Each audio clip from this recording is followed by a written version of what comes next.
Hello, welcome back to my channel. Watch list by Miss C. Those who are new, this channel is all about murder, Mystery, true crime, historical events. some celebrity gossip, and much, much more. Also, I really need your guys' support. Hit the subscribe button and help this channel to grow. Pakistan is a land of hope, fun, culture, big dreams, and whatnot. But like many other countries, it holds many secrets and mostly the gruesome ones.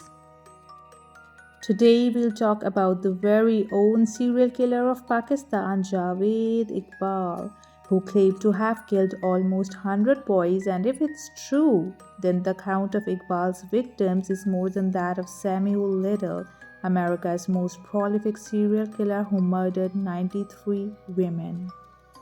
So let's start from the beginning. Who was Javed Iqbal and what was his childhood like? He was born in 1961 in Lahore, one of the Pakistan's brightest and happening city. It is said that as a boy he was violent and eccentric. He would give a lot of headaches to his parents. Iqbal came from a large family of 5 brothers and 4 sisters. His father owned a steel pipe making business. The family was well off and they owned multiple properties. Many people in Lahore knew about their business, so they were kind of famous. It is also said that from an early age, Iqbal had been a voracious reader. He kept diaries and wrote for magazines. He constantly made a ruckus at home and got into fights with neighborhood children. His behavior was mostly unexplainable. According to his brother, Iqbal would go into a trance. He used to wake everyone up in the middle of the night and ask them to line up behind him. It was like some spirit had possessed him. But actually, Iqbal was gay, which was totally unacceptable among us Muslims, but this was an open secret and everyone around him knew this. Over time, Iqbal's neighbors and friends claimed that they started to see glimpses of a sinister demon in him. As Iqbal entered in his 20s, he began exhibiting traits of a manipulative pedophile. Iqbal was gaining fame as a child predator, and his family struggled dealing with his rising complaints about his pedophilic behavior. With time, Iqbal got bolder and became violent. In 1990, he lured a 9-year-old boy to his home and him. An assault complaint was filed against him, but he bribed the police and parents to settle down the matter. After this incident, Iqbal's brothers decided to leave him and go separate ways, and so the family inheritance was distributed and Iqbal came into possession of a hefty sum. His life became bizarre from this point onwards. He built a house and opened a workshop of his own, and surprise, surprise, he hired underage boys to work for him. Most of these boys were runaways. He provided them with food and lodging, bought them new clothes, and often took them for road trips to Murree, a hill station in the north. And then one of the boy named Sajid became one of his trusted lieutenants or lieutenants and an accomplice to his crimes. Iqbal's behavior resembled that of John Wayne Gacy, who assaulted and murdered more than 30 young men in the US in 1970s, and he also ran a business where he hired young men. Iqbal then also opened a video game arcade, and just like flies attracted to a sugary syrup, boys would flock there at all hours of the day.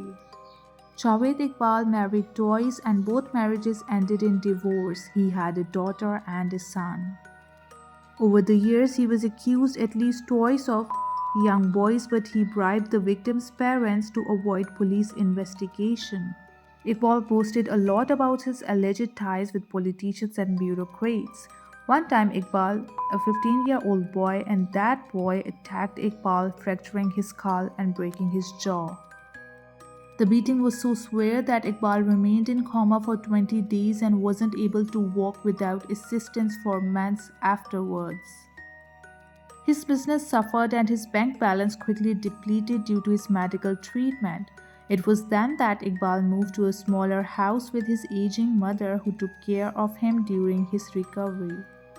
His mother died a few months later while he was still struggling to get back on his feet, and that left him yearning for revenge.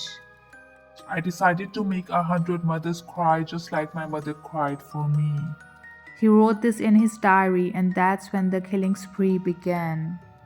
Before this, Iqbal was only a child molester, but after the incident, he became a killer.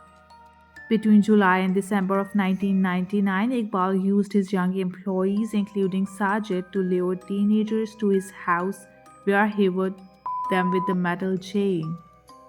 And for 6 months, he continued to do this. And then in late November, Lahore police received a letter from someone claiming to have killed 100 runaway boys. The police went to the address from where the letter was mailed.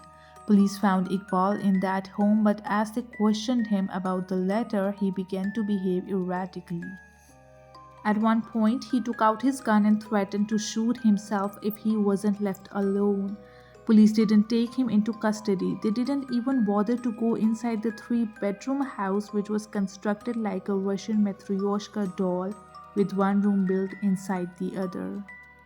The police left the house without doing anything. Iqbal became frustrated that the police didn't take him seriously, so he mailed the same letter along with pictures of dozens of boys to the office of Jung, Pakistan's most popular Urdu language newspaper.